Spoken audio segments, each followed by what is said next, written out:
Hi అండి, అందరూ ఎలా ఉన్నారు? మేము రూమ్లో రెడీ అయిపోయి మా పిల్లలు శ్రీవారి పుష్కర్ణిలో స్నానం చేస్తామంటే అక్కడికైతే వాళ్ళనైతే తీసుకొని వెళ్తున్నాము. పుష్కర్ణిలో స్నానం అయిపోయాక వరాహస్వామి దర్శనానికి వెళ్ళి తర్వాత వెంకటేశ్వర స్వామి దర్శనం అయితే చేసుకుంటాము.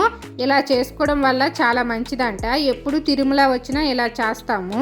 తిరుమల వెళ్ళడానికి 3 నెలల ముందే టికెట్స్ అయితే బుక్ చేసుకుంటాము. సుమారుగా ప్రతి నెల 24వ తేదీన 300 రూపాయల టికెట్లు అయితే ఓపెన్ అవుతాయి ఆన్లైన్లో. ఆ రోజు మధ్యాహ్నం 3 గంటలకి తిరుమలలో రూమ్స్ అయితే ఓపెన్ అవుతాయి. 4 గంటలకి తిరుపతిలో రూమ్స్ అయితే ఓపెన్ అవుతాయి. మనము రూమ్స్ బుక్ చేసుకోవాలంటే మనకి దర్శనం టికెట్ ఉండాలన్నమాట. 300 రూపాయలు కానీ ఆర్జిత్ సేవ చాలా సేవలు ఉంటాయి కదా, ఆ సేవల టికెట్ ఉన్నా సరిపోతుంది. మనం రూమ్ అయితే బుక్ చేసుకోవచ్చు. ఒక్కరికైతే రూమ్ అయితే ఇవ్వరు, ఫ్యామిలీకే రూమ్స్ అయితే ఇస్తారు. ఒక ఫోన్ నెంబర్తో ఒకసారి రూమ్లు అయితే బుక్ అవుతాయి. మేము ఎప్పుడు 100 రూపీస్ రూమ్లే బుక్ చేసుకుంటాము. ఎందుకంటే టెంపుల్ దగ్గరలోనే ఉంటాయి. రామ్ బగీచా 1, 2, 3 అని, వరాహస్వామి రూములని 100 రూపీస్ అయితే చాలా బాగుంటాయి. టెంపుల్ దగ్గర ఉన్నట్టు ఉంటుందని అందుకే 100 రూపీస్ అయితే బుక్ చేసుకుంటాము. ప్రతి నెల సుమారుగా 18, 19, 20వ తేదీలో లక్కీ ట్రిప్ సేవలు అయితే ఉంటాయి. ఆన్లైన్లో మనము లక్కీ ట్రిప్ అయితే వేయవచ్చు. అంగ ప్రదర్శన అని, సుప్రభాత అని, కళ్యాణం, ఆర్జిత్ సేవ, ఉంజల్ సేవ, ఇలాగా సేవలు అనేవి సోమవారికి అయితే ఉంటాయి. వాటికి మనం లక్కీ ట్రిప్ వేస్తే మనకి 20వ తేదీ మధ్యాహ్నం లోపు మనకు వచ్చినట్లయితే వాళ్ళైతే మెసేజ్ అయితే పెడతారు.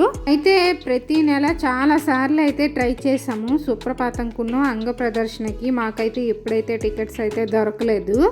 సోమవారం పిల్లంది మనం ఎన్నిసార్లు ట్రై చేసినా అది అవ్వదంటారు.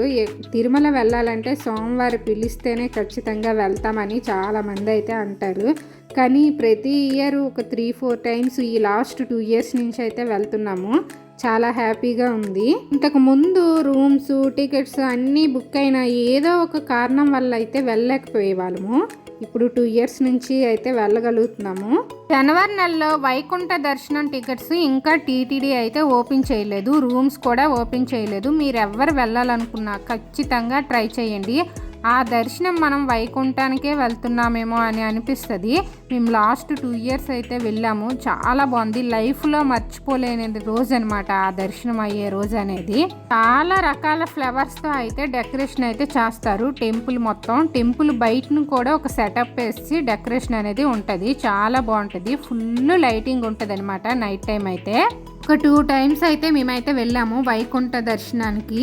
లైఫ్లో ఎప్పుడూ మర్చిపోలేమన్నమాట ఆ దర్శనం అనేది. తిరుమలలో చిన్నపిల్లలకి అయితే మనం టికెట్ తీయనవసరం లేదు. 12 ఇయర్స్ లోపు ఉన్న పిల్లలకి 12 ఇయర్స్ దాటితే ఖచ్చితంగా టికెట్ అయితే తీయాలి. వాళ్ళకు కూడా 1 ఇయర్ లోపు ఉన్న పిల్లలకి అయితే పేరెంట్స్కి టికెట్ లేకపోయినా పర్వాలేదు, దర్శనం ఫ్రీ దర్శనం అనేది ఉంటుంది. వాళ్ళకి దర్శనం కూడా చాలా ఫాస్ట్గా అయిపోతుంది అనమాట. క్యూ కాంప్లెక్స్లో వెయిట్ చేయవలసిన అవసరం ఏమి ఉండదు. కొండపైన కొన్ని టికెట్స్ దర్శనం టికెట్స్ అయితే ఇస్తారు. రూమ్స్ కూడా సిఆర్ఓ ఆఫీస్ దగ్గర పెద్ద క్యూ ఉంటుంది అనమాట. అక్కడ నిల్చున్న మనకి రూమ్స్ అయితే ఖాళీ ఉన్నట్లయితే రూమ్స్ అయితే ఇస్తారు. 50 రూపీస్ రూమ్స్. నాకు ఒకసారి రూమ్ దొరకపోయేసరికి అక్కడ క్యూలో నిల్చుంటే రూమ్ అయితే ఇచ్చారు. 50 రూపీస్ రూమ్. ఆ రూమ్ కూడా బాగానే ఉన్నాయి. సిఆర్ఓ ఆఫీస్ దగ్గర మనం లక్కీ ట్రిప్ టికెట్స్ అయితే వేయొచ్చు. సుప్రభాతంకి, అంగ ప్రదర్శనకి, అలాగా రోజు కూడా చాలా మంది అయితే వేస్తారు. మనకు వచ్చినట్లయితే ఆ రోజు ఈవినింగ్ కల్లా చెప్తారనమాట. నెక్స్ట్ డే మనకి దర్శనం అయితే ఉంటుంది. స్వామివారి ఆహ్వానం లేనిదే మనం ఎన్నిసార్లు బుక్ చేసుకున్నా ఒక్కొక్కసారి అవ్వదు. ఒక్కొక్కసారి అయినా కూడా మనం వెళ్ళలేని పరిస్థితి అయితే ఉంటుంది. తిరుమలలో మేము ఎప్పుడు వెళ్ళినా క్యాలెండర్లు అయితే అమ్ముతారు. 130 రూపీస్. చాలా బాగుంటాయి. అగరబత్తులు కూడా ఇక్కడైతే అమ్ముతారు. రకరకాల అగరబత్తులు అయితే ఉంటాయి. 100 గ్రామ్స్ అయితే 45 రూపీస్ అనమాట. కొన్ని పెద్దవి ఉంటాయి 65 గ్రామ్సే, కానీ 85 రూపీస్ అనమాట.